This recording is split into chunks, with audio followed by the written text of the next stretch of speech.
नमस्कार साथियों। अगर आपकी या आपके पूरे घर परिवार में किसी भी व्यक्ति की उम्र 60 साल या उससे ज़्यादा हो चुकी है और आपको अभी ऐसा लगता है कि गवर्नमेंट आप लोगों को कोई सुविधा नहीं देती, किसी तरह का कोई लाभ नहीं देती, या फिर आपको अभी तक किसी भी सरकारी योजना का लाभ नहीं मिला है, तो इस वीडियो को पूरा ध्यान से देखिएगा।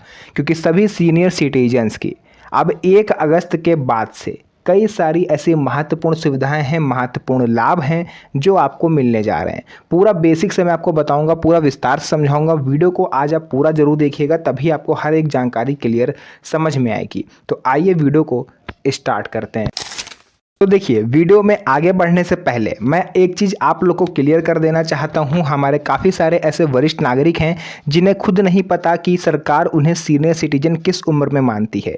माफ़ कीजिएगा अगर आपको ऐसा लग रहा हो कि मैं कम उम्र होने के बावजूद सीनियर सिटीजन को उनकी परिभाषा समझा रहा हूँ, तो मैं क्षमा चाहता हूँ। क्योंकि हमारे कई सारे ऐसे व्यूवर्स हैं जो अक्सर रेगुलर कमेंट करते हैं कि सीनियर सिटीजन किस उम्र में व्यक्ति को कहते हैं।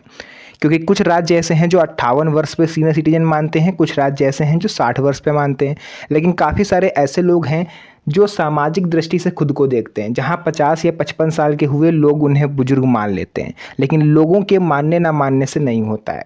आपके बाल सफ़ेद हों या ना हो, अगर एक पर्टिकुलर एज को आप छू लोगे तो आप एक वरिष्ठ नागरिक बन जाओगे। जैसे मोस्ट ऑफ द स्टेट्स यानी अधिकतर राज्यों में व्यक्ति यानी पुरुष जो है वो 60 साल के बाद ही सीनियर सिटीजन होता है।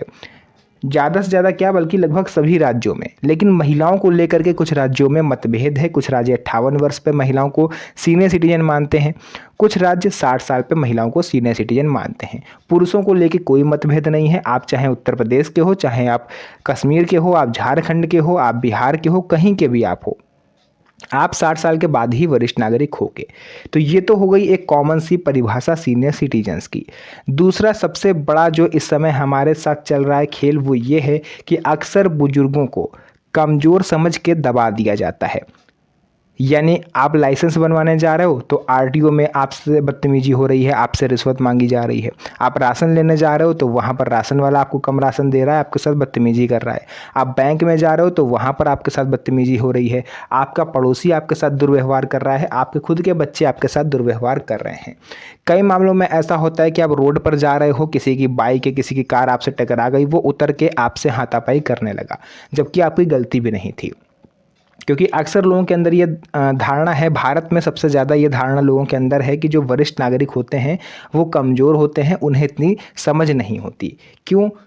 क्योंकि वो सोशल मीडिया पर इतने एक्टिव नहीं हैं, तो उनको नियम और कानून के बारे में पता ही नहीं है, कब नियम बना कब कानून बना। लेकिन आज मैं आपको बताना चाहता हूँ कि अगर आप आर्थिक रूप से कमज़ोर हैं और आपके पास कोई इतने पैसे नहीं हैं कि आप कोई केस में कोई वकील कर सको, या फिर आपके ऊपर कोई मुकदमा किसी ने झूठा कर दिया, तो सरकार आप सभी सीनियर सिटीजन को मुफ्त में वकील मुहैया कराती है अपना केस लड़ने के लिए। जी हाँ साथियों, बिल्कुल सही सुना आपने। अब ये मुफ्त में कानूनी सहायता आपको कैसे मिलेगी, चलिए इसके बारे में मैं आपको थोड़ा सा बता देता हूँ। मैंने यहाँ पर नोट डाउन करके ऑलरेडी रखा हुआ है ताकि आप लोगों को किसी तरह की कोई प्रॉब्लम ना हो। देखिए, मुफ्त कानूनी सहायता कहाँ मिलेगी।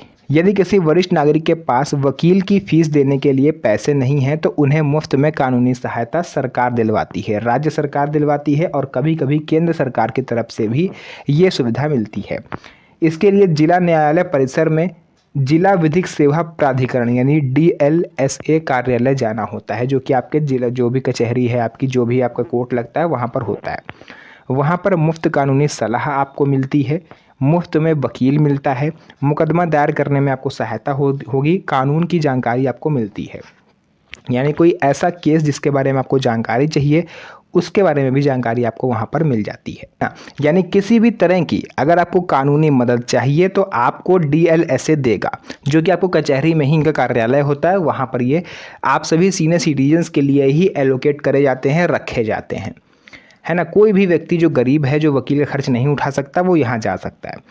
इसके अलावा किन लोगों को मिलेगी इसकी मुफ्त कानूनी सहायता? देखिए, सभी महिलाओं को, वरिष्ठ नागरिकों को, अनुसूचित जाति यानी SC ST के लोगों को, आर्थिक रूप से कमज़ोर व्यक्ति यानी जो EWS कैटेगरी में आते हैं, दिव्यांगजन, अन्य पात्र श्रेणियाँ नियमों के अनुसार हैं, उनको मुफ्त में कानूनी सहायता गवर्नमेंट मुहैया कराती है। तो ये चीज़ हो गई। इसके अलावा यदि आपके साथ बुरा व्यवहार हो रहा है, आप पर अत्याचार हो रहा है, जैसे आपसे गाली गलौज से बात करी जाती है, घर में आपके साथ मारपीट होती है, भोजन नहीं दिया जाता है, पहनने को कपड़े नहीं मिलते हैं, कमरे में बंद रखा जाता है, दवा नहीं दी जाती है, या फिर संपत्ति ट्रांसफ़र का दबाव बनाया जाता है, आपके बच्चे, आपके रिश्तेदार आपको बंद करके रखे हुए हैं और आप पर दबाव बना रहे हैं, आपको धमकी दे रहे हैं कि अगर आपने अपनी ज़मीन हमारे नाम नहीं करी, मकान हमारे नाम नहीं करा तो आपको वृद्धाश्रम भेज दिया जाएगा। तो इस तरह की अगर आपके साथ कोई कंडीशन है तो आप फ़ौरन मुफ्त कानूनी सहायता लेकर के अपना बचाव कर सकते हैं। इसके बाद साथियों आ जाता है सबसे नंबर 1 पर, वरिष्ठ नागरिकों के लिए कौन सा कानून बना है। तो जो भी हमारे वरिष्ठ नागरिक इस वीडियो को देख रहे हैं, आप सभी के लिए maintenance and welfare of parents and senior citizen act 2007, ये एक्ट बनाया गया था 2007 में। सरकार और सुप्रीम कोर्ट ने दोनों ने कंबाइन करके इस एक्ट को बनाया था, उसके बाद ये सीनियर सिटीजन्स के लिए लागू किया गया। और अगर आपके साथ कोई दुर्व्यवहार हो रहा है तो आप इस एक्ट का यूज़ करके बच सकते हो, या फिर आपने अपनी संपत्ति अपने बच्चों के नाम कर भी दी है तो भी आप उसे इस नियम के तहत वापस ले सकते हो। इनकम टैक्स से जुड़े नियम, कई लोग ये मानते हैं कि हर सीनियर सिटीजन को इनकम टैक्स देना होता है ना। अगर आपके पास थोड़े बहुत पैसे हैं, आपकी सैलरी आ रही है, तो लोग ये सोचते हैं कि सीनियर सिटीजन्स को भी टैक्स देना पड़ता है अन्य सिटीजन्स की तरह, जबकि सच्चाई ये नहीं है। हर वर्ष, जैसे जो भी वित्तीय वर्ष लगता है 1 अप्रैल से नेक्स्ट 30 मार्च तक, हर वर्ष कुछ ना कुछ नियम चेंज होते हैं। फिलहाल करंट जो नियम है वो ये है कि अगर आपकी साल भर में 12 लाख रुपए, यानी हर महीने 1 लाख रुपए तक अगर आप कमा रहे हो तो गवर्नमेंट को आपको टैक्स नहीं देना। उसके ऊपर अगर आप कमाते हो तो फिर आपको गवर्नमेंट को टैक्स देना होगा।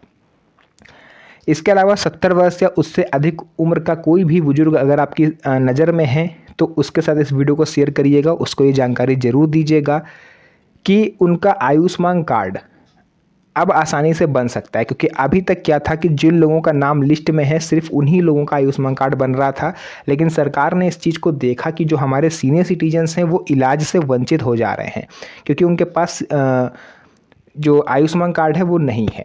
तो इस वजह से सरकार ने प्रमुख पात्रता को ख़त्म कर दिया, यानी कि 70 वर्ष वालों के लिए लिस्ट में नाम होना कंपलसरी नहीं है।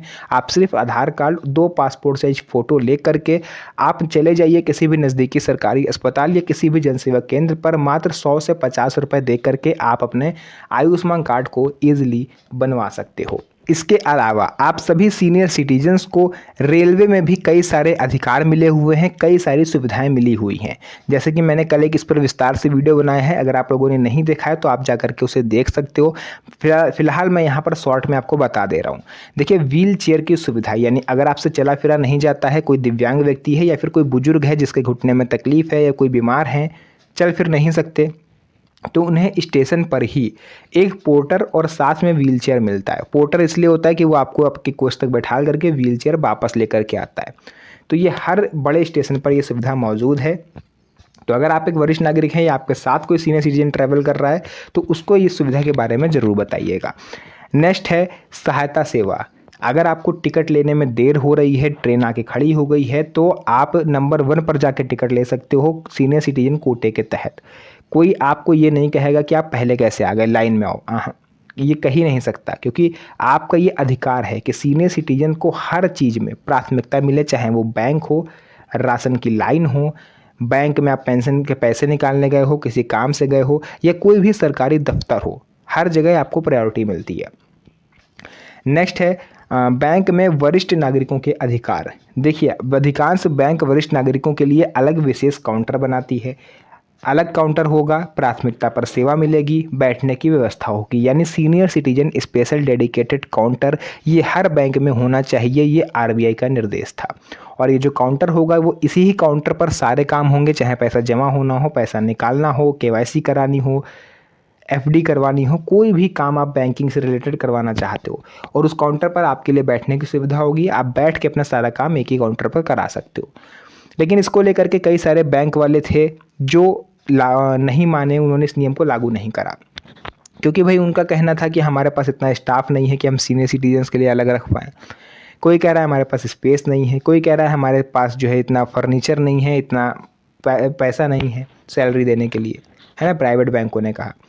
तो आरबीआई ने इसका भी निष्कर्ष निकाला। उन्होंने ये चीज़ कही है कि चलिए आपके पास जगह नहीं है, मान गए, आपके पास स्टाफ नहीं है, वो भी मान गए, लेकिन जिस काउंटर पर भीड़ लगी हुई है और वरिष्ठ नागरिक अगर लाइन में खड़ा दिख गया तो ये बैंकों के लिए अच्छा नहीं होगा। बैंकों का ये फ़र्ज़ है कि सीनियर सिटीजन को बुला के सबसे पहले काम कराएं, क्योंकि हर एक जो सीनियर सिटीजन है वो इतना पढ़ा लिखा नहीं होता है, ज़्यादा इन लोगों को जानकारी नहीं होती है। कुछ होते हैं जो पढ़े लिखे होते हैं, उनको हर चीज़ के बारे में जानकारी होती है, लेकिन अक्सर गांव देहात के जो बुजुर्ग हैं उन्हें इतनी नहीं जानकारी है, वो बेचारे पीछे चुपचाप लाइन में लगे रहते हैं। तो ये बैंक वालों का कर्तव्य है कि वो उस व्यक्ति को बुलाएं, आगे बुला करके उसका काम सबसे पहले करें। ये बैंक की जिम्मेदारी है ना। इसके अलावा यदि बच्चे माता पिता का ध्यान नहीं रख रहे हैं, यदि बेटा या बेटी अपने माता पिता का भरण पोषण नहीं करते हैं, उन्हें भोजन, दवा या रहने की सुविधा नहीं दी जा रही है, तो वरिष्ठ नागरिक कानून के तहत अपनी कार्रवाई करा सकते हैं। मेंटेनेंस ट्रिब्यूनल में आवेदन दे करके अपने बच्चों से मासिक भरण पोषण भत्ते की डिमांड कर सकते हैं, ठीक वैसे ही जैसे कोई तलाकशुदा महिला अपने पति से डिमांड करती है, एलिमनी जिसको बोलते हैं, है ना। तो वो आप भी ले सकते हो अपने बच्चों से। इसके अलावा यदि घर से आपको निकाला जा रहा है, यदि किसी वरिष्ठ नागरिक को घर से निकाल दिया जाए, संपत्ति हड़पने की कोशिश करी जाए, मानसिक या शारीरिक प्रताड़ना दी जाए, तो वे संबंधित अधिकारियों और पुलिस से शिकायत कर सकते हैं। ज़रूरत पड़ने पर न्यायालय की सहायता भी आप ले सकते हो।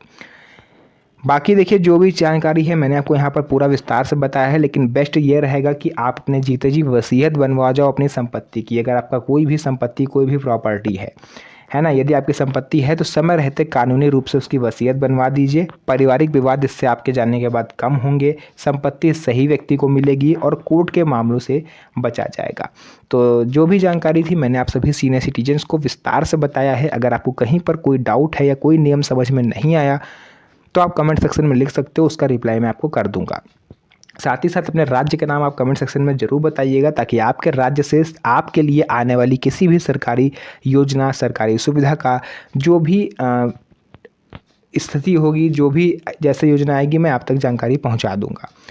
तो अपने राज्य का नाम कमेंट सेक्शन में ज़रूर बताइएगा। साथ ही साथ इस वीडियो को लाइक करके चैनल को सब्सक्राइब जरूर कर लीजिएगा, क्योंकि इस तरह की वीडियोज़ मैं आपके लिए बनाता रहता हूँ। तो आज के लिए इस वीडियो को यहीं तक रखते हैं, फिर से मुलाकात होगी आप सभी से एक और नई मज़ेदार वीडियो में। तब तक के लिए धन्यवाद। जय हिंद।